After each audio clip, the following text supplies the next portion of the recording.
We're back with our third installment of Cheese and Packers. Chris Barriere, Kelly Price, and happy to be joined once again by our Packers insider from the Milwaukee Journal-Sentinel, Michael Cohen. Mike, good to see you on the show again. Yeah, thanks for having me back. It's fun now that football's here. Absolutely. Football is here, my friend. We got lots of cheese to eat and lots of football to talk about. The Packers training camp's in full swing. The guys are in full pads, and one group that benefits probably more than anybody else is the new running back core. What have you seen from the running game so far? Yeah, Saturday was a really big day for the running backs, and Mike McCarthy pretty much said that once the pads go on, that's when you can find out what these guys can really do. And it's really important for them for a couple of reasons. First, in addition to all their blocking assignments, they have to protect Aaron Rodgers. That's really important. So they have to be able to figure out which guys can protect and which guys can't. And then second of all, any of those guys that can stay on the field all three downs, so the guys that can pass, catch, and block, gives the Packers the ability to access that no huddle, that up tempo that makes them so dangerous. So it's huge to figure out not only which guys can run, but which guys can do everything else too. The biggest thing I think there from two is Ty Montgomery. What did you see from his pass protection? He said to us in an interview, he was like, look, I'm not going to apologize for things I don't know how to do yet.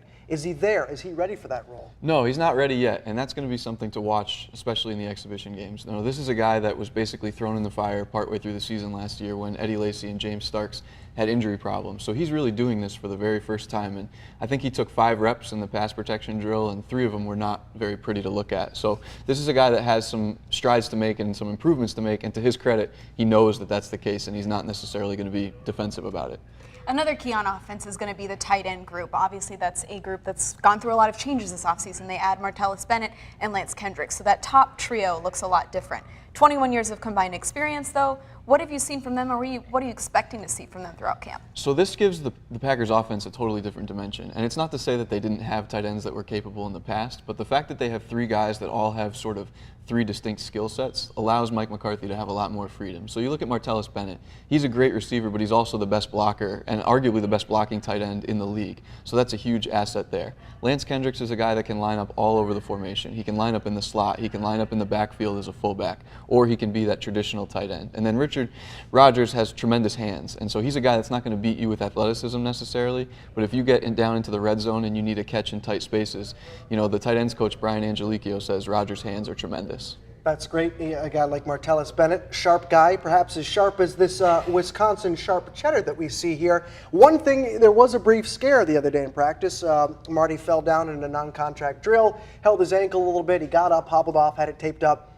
Everything okay? Anything to be concerned about there? No, nothing to be concerned about. We asked him about it after practice, and he said it's just football stuff. This is the type of situation where if it was anything remotely serious, he wouldn't have gone back on the field. So he's fine, he's good to go, and he should be out there on Monday again. Switching gears to the defense, the secondary has a totally new look as well for the Packers. What's going to make them better in this department? Because obviously they need to improve from last season. I think speed is the #1 thing that's going to help them there, and that's part of the reason why they drafted Josh Jones, a rookie safety who has the ability to not only be one of the strongest and biggest players in that unit, but also the fastest. And then you look at guys like Kentrell Brice, who mixed in toward the end of last season, another guy that runs in the 4.4 range, and then of course Kevin King, the rookie cornerback, another guy in the 4.4 range that gives you height and speed. So it was very clear after some of the painful losses, especially Atlanta in the NFC Championship game, that this defense needs speed, and that was addressed in the secondary. Michael, I'd like to call your attention to our middle cheese here. This is the Colby Jack, and I'll tell you what, it's a little spicy. It packs a punch. It brings a hit. And you know who else can bring the hit? Is Josh Jones. We saw it in practice. The guy leveled fellow rookie Malachi Dupree. Some of the guys took note of that, Richard Rodgers in particular, but is it such a bad thing when we see a guy hit somebody like that? I think it depends who you ask. If you ask Mike Daniels, who's sort of that smash mouth leader, he'll say, well, this is exactly what we thought he was going to be, a guy that's going to come in and be really physical. And I don't think it's necessarily a bad sign. Well, let me ask you this. Is he going to be a difference maker for the Packers this year? He certainly has the potential to be, and I think the faster he is able to get onto the field, in other words, the sooner the coaches trust him, the better this defense will be, because he gives them a physical presence that pretty much only Morgan Burnett can match in terms of the ability to play safety and also move up a little bit into the box and play sort of that hybrid linebacker. But different from Burnett, he has speed, and the fact that he's one of the bigger guys in the secondary, it doesn't take away from the fact that he ran 4.41 and he's still the fastest guy in the secondary regardless of his size. Sure. Then going to kind of the special teams, something that can get overlooked. 2 questions for you here. #1, is the young punting core kind of an issue. And number two, the return game. We talked to Randall Cobb. He wants it, but they'll keep him probably limited just to be a healthier receiver. And then Trevor Davis, is in that spot, but he hasn't super impressed us so far. Yeah, so there's a couple layers there. Starting with the new long snapper Derek Hart and the new punter Justin Vogel. Both of those guys are coming into situations where it's very rare in the NFL. They were basically handed keys as rookies and said, if you do this well over the next 4 or 5 weeks, the job's yours. It's as simple as that. You don't have to beat anyone. We're going to give you a chance to just have it.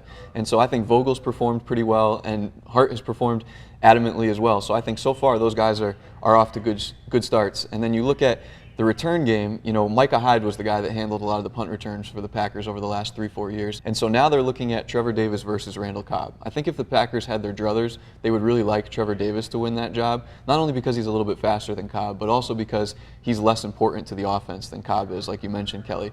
And so the more Cobb is back there, the more he's exposed, the more dangerous it is, and the more you might lose on offense. But Cobb said he really wants that job, and he's asked the coaches to let him have it. He seems a little salty that he didn't get it. I mean, he said this is not my decision, that I'm not back there, but he has been a little bit fragile. Yeah, absolutely. I mean, this is a guy that, whether he can't really control his size, and the fact that he's playing a big man's sport in a little man's body, he's going to get knocked up at times. And so, the majority of his injuries have come at receiver, even though he has done some returning in the past. But it's a game of odds, and the more times you're out there facing a head-on rush, the more likely you are to get injured. And so I think that Cobb can certainly do it, and he might even be able to do it better than Trevor Davis, you can argue. But I think for the integrity of the offense, they'd rather keep him away from there as much as possible.